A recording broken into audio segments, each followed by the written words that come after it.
ఎలా ఉన్నారు? బాగున్నారా? ఒక చిన్ని ప్రేయర్తో రోజు సెషన్ని స్టార్ట్ చేసుకుందామా? అందరూ కళ్ళు మూసుకోండి. స్తోత్రం తండ్రి, స్తోత్రం యేసయ్యా, స్తుతి స్తుతి స్తోత్రం తండ్రి. దేవా, ఈరోజు ఇంకో సెషన్ ఇలా మేము కలుసుకోవడానికి నువ్వు చూపిన కృపను బట్టి నీకు వందనాలు. చక్కటి లెసన్ మేము నేర్చుకోవడానికి సహాయం చేయండి. స్టోరీ ద్వారా మాతో మాట్లాడి బలపరిచి నడిపించమని నజరేయుని శ్రమని అడివేడుకొంచున్నాను తండ్రి, ఆమేన్. మరి ఇంకెందుకు ఆలస్యం, స్టోరీలోకి వెళ్ళిపోదామా? ఈరోజు మీ అందరి కోసం ఒక బుల్లి చీమ కథ. మరి స్టోరీలోకి వెళ్ళిపోదాం. అనగనగా ఒక విలేజ్లోని ఒక యాంట్ కాలనీ ఉంది. ఏముంది చెప్పండి? యాంట్ కాలనీ ఉండేదన్నమాట. ఆ యాంట్ కాలనీలోని చాలా యాంట్స్ ఉండేవి. యాంట్ కాలనీలో యాంట్స్ కాకపోతే ఏముంటాయి అని అంటారు. అవును, కరెక్టే. యాంట్ కాలనీలో చాలా యాంట్స్ ఉన్నాయి. ఒక రోజు ఏమైందంటే ఆ యాంట్స్ అన్నీ కూడా గ్యాదర్ అయ్యి ఒక అసెంబ్లీ లాగా ఏవో చాలా సీరియస్ డిస్కషన్ జరుగుతుందన్నమాట. వాటి మధ్యన ఒక లీడర్ యాంట్ ఉంది ఆ యాంట్స్ అన్నిటికీ. ఆ లీడర్ యాంట్ ఒక ప్లాట్ఫామ్ మీద, ఒక స్టేజ్ మీద లాంటి దాని మీద నిలబడి మైక్ పట్టుకొని చాలా సీరియస్గా వాటందరినీ, ఆ అన్ని యాంట్స్ని కూడా మోటివేట్ చేస్తున్నట్టు మనము చూడొచ్చు. అయితే అలా మోటివేట్ చేస్తుంది, ఏదో చాలా సీరియస్ డిస్కషన్ జరుగుతుందన్నమాట.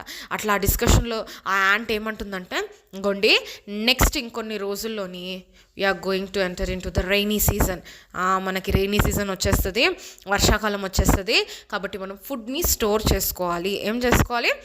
ఫుడ్ని స్టోర్ చేసుకోవాలి. సో ఎంత వీలైతే అంత తొందరగా మీరు మీ సామర్థ్యం కంటే కూడా ఎక్కువ ఫుడ్ని మనం స్టోర్ చేసుకున్నట్టయితే మన కాలనీని మనం క్లోజ్ చేసేసుకోవచ్చు. సో దట్ రెయిన్ వాటర్ లోపలికి రావు. So that we will be safe. అంటే మనకి ఎనఫ్ ఫుడ్ ఉండాలి కదా రెయినీ సీజన్ అంతా కూడా.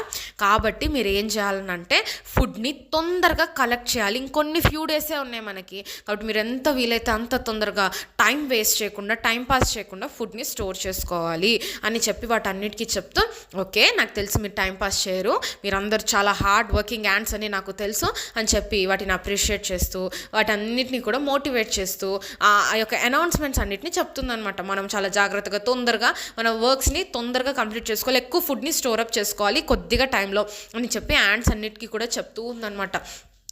అలా చెప్తూ ఉన్నప్పుడు ఆ యాంట్స్ అన్నిట్లో కూడా అవన్నీ చాలా ఇయర్స్ నుంచి వర్క్ చేస్తూ ఉన్నాయి.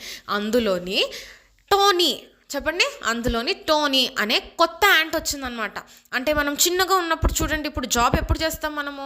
చక్కగా చిన్నప్పుడే జాబ్ వచ్చేస్తుందా? లేదు కదా. చిన్నప్పటి నుంచి మనం చదువుకున్నాక, పెద్దగా అయ్యాక, మన ఎడ్యుకేషన్ అంతా కంప్లీట్ అయ్యాక అప్పుడు జాబ్ ఇస్తారు. అలానే యాంట్స్ కూడా మంచిగా వాటికి బలం వచ్చి చేయగలిగిన టైంలోని అవి వర్కింగ్ యాంట్స్ లాగా మరి మంచిగా వెళ్ళి బయట ఫుడ్ అంతా కూడా సేకరిస్తాయి. కాబట్టి టోనీ అనే కొత్త యాంట్ ఆ రోజే మరి పనిలో జాయిన్ అయిందనమాట. నేను కూడా ఇంకా వర్క్ చేయబోతున్నా అని చాలా హ్యాపీగా ఉంది. ఈ అనౌన్స్మెంట్స్ అన్నీ ఇని కూడా అది కొద్దిగా భయం చెందుతూ ఉంది. నేను కొత్తదాన్ని కదా, నాకు అంత సామర్థ్యం లేదులే, కాబట్టి నేను చిన్నవి నా సైజుకి తగ్గట్టు నేను మోయగలిగే కెపాసిటీని బట్టి నేను వెళ్ళి ఆ ఫుడ్ని తీసుకొస్తాను అని మంచిగా అందరూ బయటకు వెళ్ళి ఫుడ్ కోసం ఎతుకుతూ ఉన్నారనమాట. అలానే ఆ లీడర్ అంటే ఆ అనౌన్స్మెంట్లోని, ఆ మోటివేషన్ దీంట్లోని ఒకటి చెప్పింది. అదేంటంటే, ఇఫ్ యూ ఫైండ్ ఒక పెద్ద ఫుడ్ ఎక్కడన్నా సోర్స్ మీకు కనబడితే, ఫుడ్ సోర్స్, మీ ఫ్రెండ్స్ అందరికీ కూడా ఇన్ఫార్మ్ చేయండి ఆ ఫుడ్ సోర్స్ని తీసుకొచ్చి. సో దట్ ఏమవుతుందని అంటే మీ ఫ్రెండ్స్ కూడా వెళ్ళి ఆ ఫుడ్ అంతటిని కూడా చక్కగా తీసుకొచ్చి మనకి ఎక్కువ ఫుడ్ స్టోర్ అప్ అవుతుంది. కాబట్టి స్వార్థంగా ఉండకండి. కాబట్టి ఒకరికొకరు హెల్ప్ చేసుకోండి. ఏదన్నా మీకు ఒక్క మెసేజ్ రిసీవ్ అవుతే అక్కడ ఎక్కడ ఫుడ్ ఉందో ఆ మెసేజ్ని మీ ఫ్రెండ్స్ అందరికీ తెలియజేయండి అని చెప్పి ఆ యాంట్ చెప్పినప్పుడు టోనీకి ఇది గుర్తుందనమాట. అలాగా అది గుర్తుపెట్టుకొని, ఓకే ఎక్కడన్నా ఎక్కువ ఫుడ్ దొరికితే నేను వెళ్ళి తేవాలి. అదే కొత్త యాంట్ కదా, అప్పటిదాకా బయట ఎలా ఉంటుందో తెలియదు. అప్పుడే బయట అడుగు పెట్టేసరికి చాలా అందంగా ఉంది, చాలా గడ్డి ఉంది, చాలా చెట్లు ఉన్నాయి. మరి ఎక్కడ ఫుడ్ దొరుకుతుందో దానికి తెలియదు. కాబట్టి అలాగా ఏదో నడుచుకుంటూ వెళ్తూ దాన్ని బ్రెయిన్లో ఈ ఎక్కడి నుంచి వచ్చిందో, ఏ ప్లేసెస్ తిరుగుతుందో అన్ని బ్రెయిన్లో క్యాప్చర్ చేసి గుర్తుపెట్టుకుంటుంది అనమాట. మళ్ళీ నేను కాలనీకి ఇలా ఈ రూట్లో వెళ్ళాలని అన్ని గుర్తుపెట్టుకుంటుంది. అది ఎక్కడికి వెళ్ళాలో తెలియదు కాబట్టి అక్కడ హిల్ ఉంటాయి, అక్కడ అంతా చెట్లు ఉంటాయి, అవన్నీ చూసుకుంటూ అక్కడ కొన్ని ఆకులు ఉంటాయి, అవి తెంపి టేస్ట్ చేస్తుంటే కొన్ని చేదుగా ఉంటాయి. మనందరికీ తెలుసు కదా, అడవుల్లోని కొండ ప్రాంతాల్లోని మెడిసిన్ వాల్యూ గల చెట్లు కొన్ని ఉంటాయి కదా. అలాంటి చెట్లన్నీ పట్టుకొని తినబ్బా చేదుగా ఉంది, ఇదేమొద్దు అని చెప్పి అలా ఎతుకుతూ ఎతుకుతుంది ఏమన్నా ఫ్రూట్స్ ఉన్నాయా, ఏమన్నా ఎవరైనా తిని పడేసిన కింద పడిపోయిన ఫ్రూట్స్ ఏమైనా ఉన్నాయా, చెర్రీస్, స్వీట్స్ అంటే చాలా ఇష్టం కదా యాంట్స్కి, మనందరికీ తెలుసు కదా. సో ఏమైనా పడిపోయి ఉన్నాయా అని అలా ఎతుకుతూ వెళ్తుంది అనమాట. అలా ఎతుకుతూ వెళ్తుంది. మధ్యాహ్నం అయిపోయింది, ఎండ చాలా పెరిగిపోతుంది కదా. సమ్మర్ సీజన్ ఎలా ఉంటుంది, ఇప్పుడు మనం సమ్మర్ సీజన్లోనే కదా ఉన్నాం, చాలా వేడిగా ఉంటుంది, ఇంట్లో నుంచి బయటకు రావడానికి కూడా మనకి ఇష్టం ఉండదు. కానీ యాంట్కి ఎంత వేడిగానో ఉంది, టోనీకి ఎంతో వేడిగానో ఉంది, కానీ పర్వాలేదు. అయినా కానీ మా లీడర్ చెప్పాడు కదా, ఎట్టి పరిస్థితుల్లో ఫుడ్ తేవాల్సిందే అని. కాబట్టి నేను టైం వేస్ట్ చేయనని మళ్ళీ భయపడకుండా ఆ ఎండలో కష్టపడి చెమటలు గారుతున్నాయి యాంట్కి, అయినా కానీ ఎత్తుక్కుంటూ వెళ్ళింది. చివరికి ఇంకా సాయంత్రం అయిపోతుంది, సన్సెట్ అయిపోతుంది. అప్పుడు టోనీ హిల్ టాప్కి వెళ్ళిపోయింది అనమాట. వెళ్ళిపోయి అక్కడ అలా కూర్చొని, అయ్యో నేను ఈరోజు ఫుడ్ కూడా కలెక్ట్ చేయలేదే, అసలు ఏంటి నేను ఇలాగ ఫుడ్ కలెక్ట్ చేయకుండా వచ్చాను అని అది చాలా బాధపడుతుంది. అంటే నన్ను చాలా బాధపడుతుంది. అయ్యో నేను ఫుడ్ కోసం ఎతికానే, చెప్పాను కదా ఇందాక నుంచి దానికి ఫుడ్ కోసం ఎతికిన, ఏ ఫుడ్ దొరకలేదని, అందుకే అని చెప్పి ఇంకా ఫుడ్ దొరకలేదని అలా ఏడుస్తూ ఉన్నప్పుడు ఆ హిల్ టాప్ మీద ఎవరో క్యాంపింగ్ చేసేసి ఫ్రూట్స్ వెజిటబుల్స్ అన్నీ తిని పడేస్తారు కదా, అలాగా ఒక చిన్ని యాపిల్ స్లైస్ తినేసి పడేసిన ఒక యాపిల్ స్లైస్ ఉందన్నమాట అక్కడ. ఆ చెట్టు దగ్గర అలా కూర్చొని ఏడుస్తూ ఉన్నప్పుడు ఈ యాంట్కి యాపిల్ స్లైస్ పక్కనే కనబడ్డది. అలా కనబడగానే అది చాలా పెద్దగా ఉంది. మనకైతే యాపిల్ స్లైస్ చిన్నగా ఉంటుంది కదా, కానీ ఆ యొక్క యాంట్కి టోనీకి ఇంత పెద్దదిగా కనబడుతుంది. అలా చూసి, బాబోయ్ ఇది ఎంత పెద్దగా ఉంది, దీన్ని నేను మోయగలుగుతానా, మోయలేనేమో అని చెప్పి మళ్ళీ కూర్చొని ఏడవడం స్టార్ట్ చేసింది. ఇందాకటి దాకా ఫుడ్ దొరకలేదని ఏడ్చింది, ఇప్పుడు ఫుడ్ దొరికినా కానీ ఇది చాలా పెద్దగా ఉందని ఏడుస్తుంది.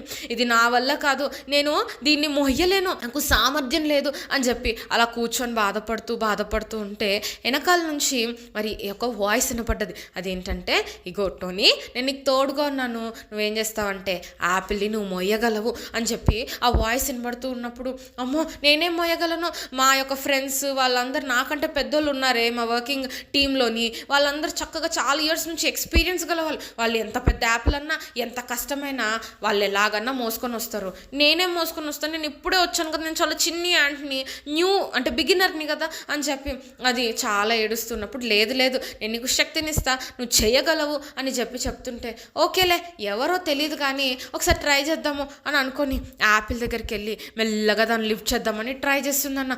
మెల్లగా ట్రై చేస్తుంటే యాపిల్ బరువుగా ఉంటుంది కదా చిన్న చీమకి, దాన్ని పట్టుకొని కష్టపడి లాగుతుంది. అలా లాక్కొని మౌంటైన్ ఎలాగుంటుంది చెప్పండి, స్లోప్ లాగా ఉంటుంది కదా. సో వెంటనే అది స్లోపీ ఏరియా దగ్గరకు వచ్చేసరికి అలా జుర్రమని జారుకుంటూ వెళ్ళిపోయింది అనమాట. అలా జారుకొని వెళ్ళిన వెంటనే అది కాలనీకి మౌంటైన్ చాలా దగ్గర ఉండేసరికి గబా మరి ఏం చేసిందంటే అది కష్టపడి లాక్కొని రావడము, ఆ పక్కనే ఆ వేలో నుంచి వెళ్తున్న కొన్ని యాంట్స్ చూసి అవి వచ్చి మన టోనీకి హెల్ప్ చేస్తాయి అనమాట. హెల్ప్ చేసినప్పుడు ఆ ఫుడ్ని తెచ్చి అలా లోపల పెట్టినప్పుడు, ఈ యాపిల్ స్లైస్ని ఎవరు తెచ్చారప్ప అని చెప్పి అక్కడ యాంట్ లీడర్ అడిగితే అప్పుడు చెప్తారు అందరు, ఇగో టోనీ తెచ్చింది అని. అంటే నువ్వు కొత్తగా వెళ్ళావు కానీ ఇంత పెద్ద అచీవ్మెంట్ నువ్వు అచీవ్ చేసావు, అందరికంటే ఎక్కువ ఫుడ్ సంపాదించావు అని చెప్పి దాన్ని అందరూ అప్రిషియేట్ చేశారనమాట. నిజమే కదా. అవును, ఈ యాంట్ స్టోరీ మీకు చెప్పా కానీ నేను ఒక యాంట్ ఫ్యాక్ట్ చెప్పబోతున్నా. ఒక ఫ్యాక్ట్ చెప్పబోతున్నా యాంట్స్ గురించి. అదేంటంటే, యాంట్ సహజంగా కూడా దాని తత్వం ఎలాగుంటుందంటే, నేను చిన్నగా ఉన్నాను కదా అని దాన్ని ఎప్పుడు అండర్ ఎస్టిమేట్ చేసుకోదంటున్నా. అది చిన్నగా ఉన్నా కానీ నేను ఇంతే మొయ్యగలను అని చెప్పి ఒక్క షుగర్ క్రిస్టల్, ఒక చిన్ని వస్తువుల్లో మొయ్యదు, కానీ అది దానికంటే పెద్ద వస్తువులను, దానికంటే బరువైన వస్తువులను అది మోయడానికి ట్రై చేస్తుందంట. అది ఎప్పుడు గివప్ ఇచ్చేదంట వేటి మీద కూడా. దాని సామర్థ్యం కంట అది ఎక్కువ ఉన్నా, దాని కెపాసిటీ కంటే అది పెద్దగా ఉన్నా కానీ మొయ్యడానికి ట్రై చేస్తుందంట. ఇక్కడ మనకి ఏం అర్థమవుతుంది, యాంట్ ఎంత చిన్నగా ఉన్నా కానీ పెద్ద విషయాల పట్ల ఇట్ ఈస్ ట్రయింగ్, అది ట్రై చేస్తుంది. నేను ఇంతే ఉన్నా కాబట్టి ఇంతే అని అనుకోలేదు కదా. ఇందాక టోనీ లైఫ్లో కూడా మనం చూసాం, యాంట్స్ ఎప్పుడన్నా సరే మనం గుర్తుపెట్టుకోవాల్సింది, పెద్ద వస్తువులైనా అవి ఎప్పుడన్నా సరే వాటిని కష్టపడి లాక్కొనన్నా వస్తాయి కానీ గివప్ ఇచ్చేసి అక్కడే వదిలేసి రావన్నమాట. సో వాటిలో ఉన్న ఒక నేచర్, అదొక గుడ్ నేచర్ అనమాట. చాలాసార్లు మన లైఫ్లో కూడా మనం చాలా విషయాలు గివప్ ఇచ్చేస్తూ ఉంటాం. ఇందాక టోనీ చూడండి, నేను ఇప్పుడే వచ్చాను, నేను ఇది చేయలేను, ఇది చాలా పెద్దగా ఉంది, నేను చేయగలుగుతానో లేదో అని అనుకుంది, కానీ అది జస్ట్ ఆ స్లోపీ ఏరియా దాకా తీసుకొచ్చే మట్టుకే కష్టపడ్డది, అవునా. కానీ స్లోపీ ఏరియా దాకా వచ్చేటప్పటికి ఏమైంది, మని జారుకుంటూ కింద దాకా వెళ్ళిపోయింది. అలానే మనము కూడా బైబిల్లో చూసుకున్నట్టయితే దావీదు జెస్సీ అంకుల్ కుమారుడు కదా, జెస్సీ అంకుల్ అన్నయ్యలు ఆర్మీలో పనిచేస్తున్నప్పుడు ఫిలిస్తీన్తో యుద్ధం చేస్తున్నప్పుడు అన్నయ్యలు యుద్ధానికి వెళ్తారు. అప్పుడు డాడీ వాళ్ళు ఎలాగున్నారో చూసి రమ్మని దావీదుని రొట్టెలిచ్చి పంపించినప్పుడు దావీదు వెళ్ళి అక్కడ చూసి అందరు ఇజ్రాయెల్ ప్రజలందరూ భయపడిపోతున్నారు. ఎవరిని చూసి అనుకుంటున్నారు? మీ అందరికి ఆల్రెడీ స్టోరీ తెలుసు. ఎవరిని?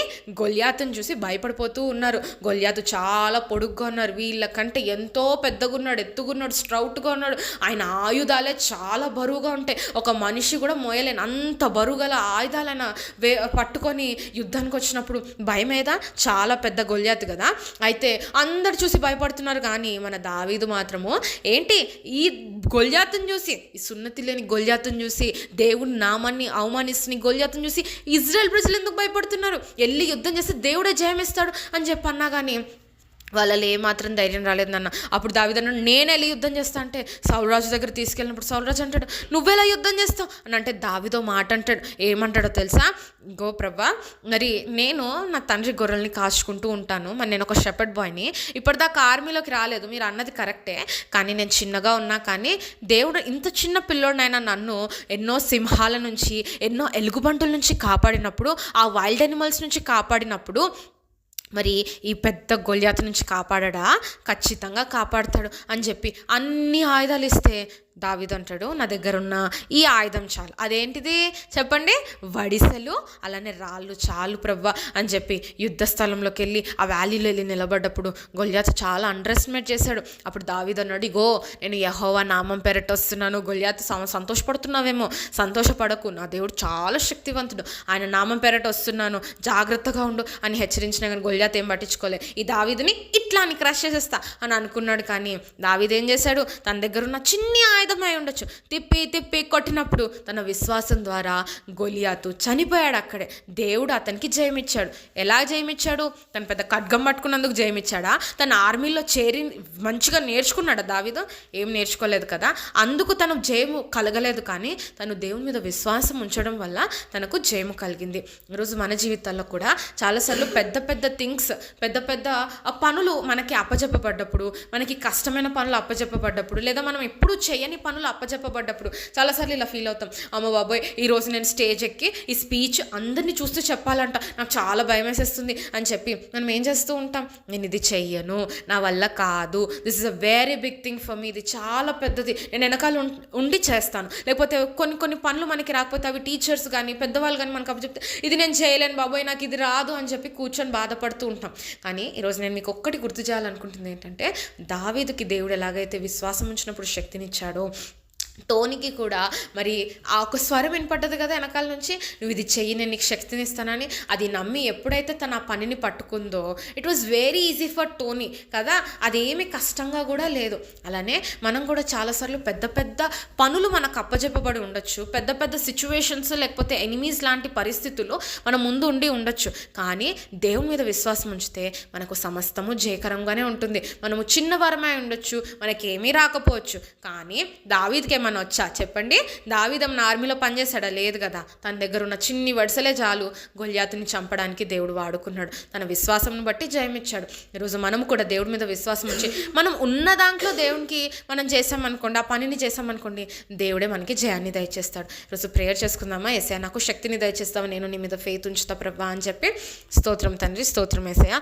నిజమే ప్రభా, ఈరోజు స్టోరీ ద్వారా మాతో మాట్లాడావు. సామర్థ్యం లేని మమ్మల్ని దేవా మరి నీ మీద విశ్వాసం ఉంచినప్పుడు సామర్థ్యము దయచేసి జయము దయచేసే దేవుడు. ఈరోజు ఏ బిడ్డలు ఎక్కడెక్కడ అయ్యో ఇది చాలా పెద్దగా ఉంది, నా వల్ల కాదు అని అనుకుంటున్నారో వాళ్ళకి ఆ ప్రాంతాల్లోని శక్తిని దయచేయండి ప్రభా, మాకు జయమును దయచేయండి. మేము చక్కగా పనిని కంప్లీట్ చేసి మరి దేవా ఎవ్వరూ చేయని రీతిగా చక్కగా ప్రజెంట్ చేసే కృపని దయచేయండి. కూడి వచ్చిన ప్రతి బిడ్డను ప్రత్యేకంగా ఆశీర్వదించి దీవించమని నజరేయుడనే యేసునామమున అడిగి వేడుకొంచున్నాను తండ్రి, ఆమెన్. మరి మేము reverse నేర్చుకుందామా? Isaiah 40:29. Isaiah 40:29. He gives power to the weak. He gives power to the weak And strength to the powerless. and strength to the powerless. Isaiah 40:29. మన నెక్స్ట్ వీక్ కలుసుకుందాం. అందరికీ ఉంటాము. Bye.